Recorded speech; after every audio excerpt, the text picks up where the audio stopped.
Typically when architects are invited to speak in front of audiences, there's an expectation that we're going to talk about things that are new, some fantastic new 3D printing technology or the solution to climate change. I'm not going to do any of that. I'm going to talk about something old and boring, which is philosophy. My life kind of occurs at the intersection of architecture, technology, and philosophy. And architecture is what I do, technology is how I do it, but philosophy is why I do it. And I think oftentimes it's overlooked in favor of the newness and novelty of the technology or the work itself. The particular expertise I have in philosophy is aesthetic philosophy, which is the philosophy of how you relate to the world, of how you relate to appearances, and how you relate to the realities behind them. So in order to share with you this one particularly useful idea from aesthetic theory that I'm going to talk about, I need to start by telling you a story. So I'm going to take you back to 1980. If you're having a hard time picturing yourself in 1980, you just had less money and more hair. So it was right after the Star Wars movies, and I desperately wanted to go as C-3PO. And if you don't know who C-3PO is, you need to be smacked. He's a gold robot, in case you don't know. But we were a military family, and we didn't have a lot of extra money laying around, so my family couldn't buy the official mask, which was plastic, but my mom offered to make an outfit. So she went to the store, she bought a bunch of gold fabric, she bought me made some custom gold pants, a gold shirt, a kind of gold hood, a little round thing, and then she cut out the eyes from the hood and cut out a square mouth, just like C-3PO. And I put on the hood, and I was all ready to go out with my friends, and I realized I couldn't see a damn thing. She had cut the eye holes in a different location than my eyes. So I went out, well, she's very quick thinking on her feet, and she just decided to cut out the whole face. Sent me on my way, and it worked. I'm walking down the street, people are like, hey, there goes C-3PO, until we get to this one house, and this woman comes to the door, we say trick or treat, and she looks at me and she goes, oh, you are just adorable. Are you corn?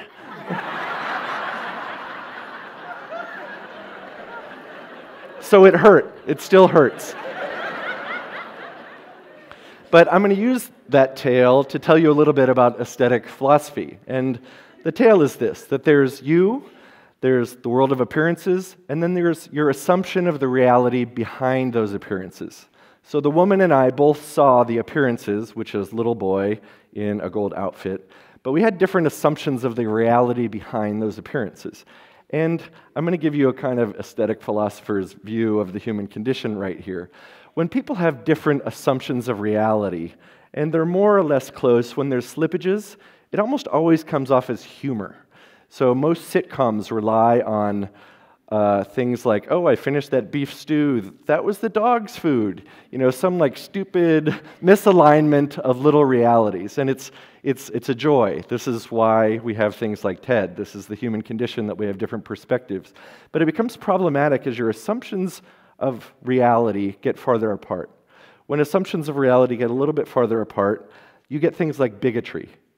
When these people hear of an assumption of reality, and they don't want to associate with people over here that have a different assumption of reality. When they get even farther apart, you get things like war, that these people's assumption of reality is in direct conflict with these people's assumption of reality. And war is when one group tries to impose their assumption of reality on the other. So this more or less defines the human condition. There's not a lot of things we do outside of humor and war. But what I'm interested in my work and in my writing is thinking about realities that are larger than that distance. What happens when you expose people to a reality that's over here? Another way of describing that is to say, let's say there's two people arguing. One is saying, you deleted emails, you take naps, you know, you kind of know the political... You kind of know how that looks lately. But imagine a person here and a person here, and they're having an argument. But all of a sudden, you put them in a proximity of an aspect of reality that's much larger than their little definitions of what's going on. In that larger context, their differences seem smaller. And that's a social idea, but it's a social idea that comes from aesthetics, which is unusual.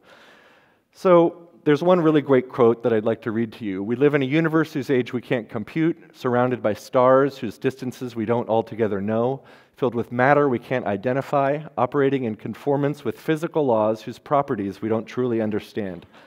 It's a quote by Bill Bryson, and it's hard to have an argument about who didn't put down the toilet seat after you've read that.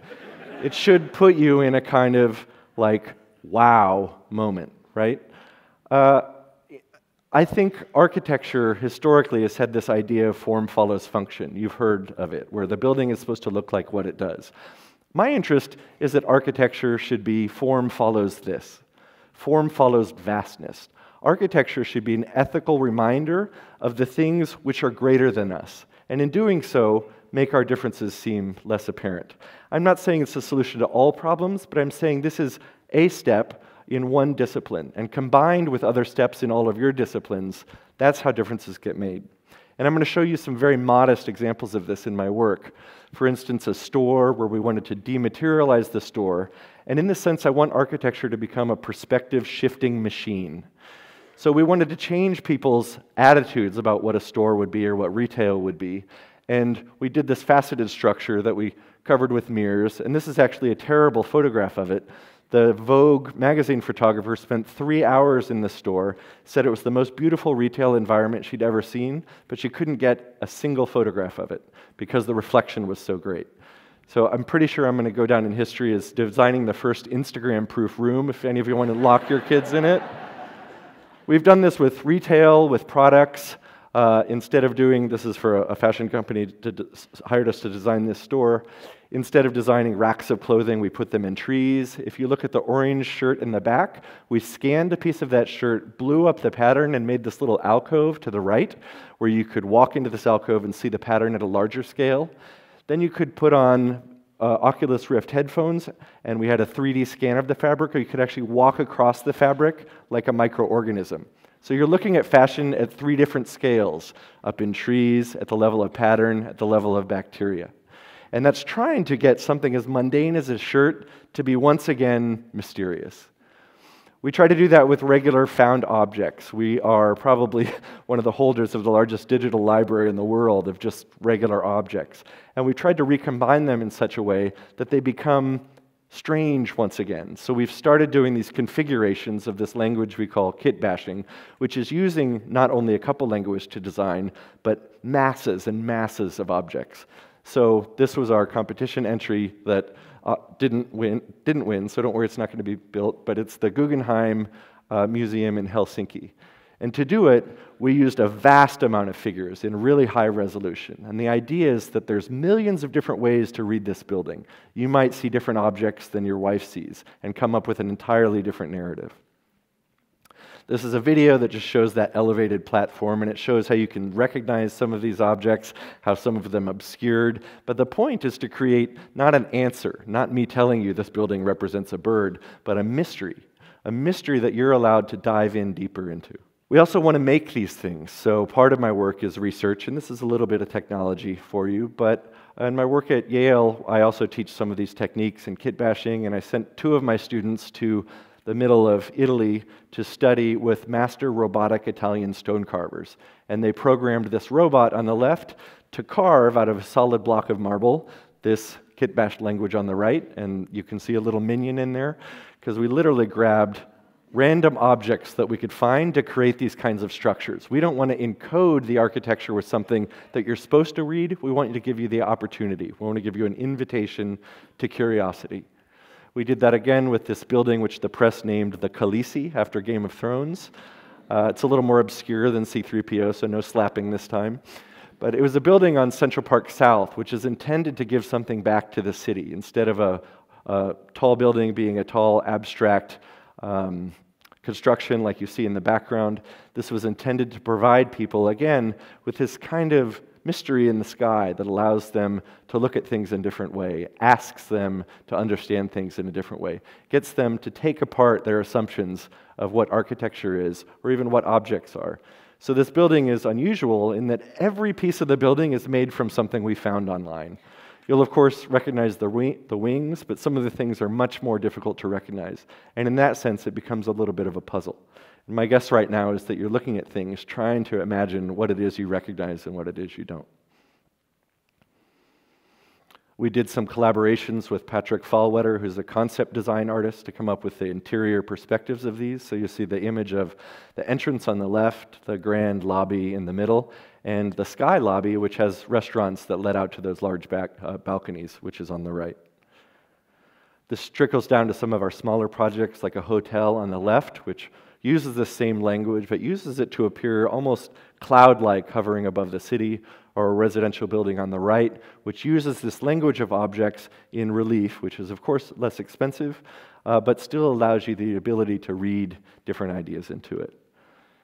And the last project I'm going to show has to deal with fractals. One of the things we've been experimenting with in the office is trying to find the thing we can use that has the most information possible. And fractals are recursive and dense, and they take incredible amounts of computer power.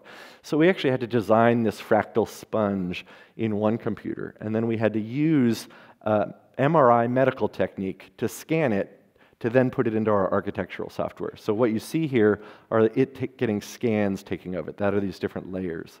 And then we're taking aspects of these layers and using it to design, for instance, this building, which is our National Center for Innovation and Science in Lithuania. It was our design entry for that, and out of 144 entries, ours was the only American entry, which was either a finalist or an honorable mention. We received the latter.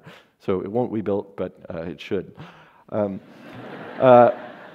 you can see the fractal language, these things, these pieces kind of moving around, supported by earth berms. You see the skin has this other level of detail.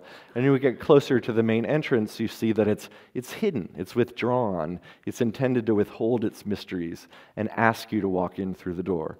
You see the entrance here is very thin, and when you look above the entrance, you see a little bit of detail, and when you get closer to that detail, you see another level of detail, and it keeps drawing you in further and further, making you question your scale relative to this, making you question the assumptions of how you occupy the world. The last image is of the atrium that you experience when you walk inside, and it uses this fractal language in yet another way that stretches it and pulls it and implies senses of motion and aspects of science that aren't literal, but are in some way, again, inviting a type of curiosity that wants to make you learn more, wants to destabilize your assumptions of reality. Now, you guys have been very patient and very good, and I know you wanted to see lots of really great 3D printing and stuff, and I made you listen to philosophy. But I'm going to offer you all one thing to hopefully make up for it a little bit. If any of you would like to go as corn for Halloween, my mom is over there in the 6th row, and she brought her sewing supplies. So thank you.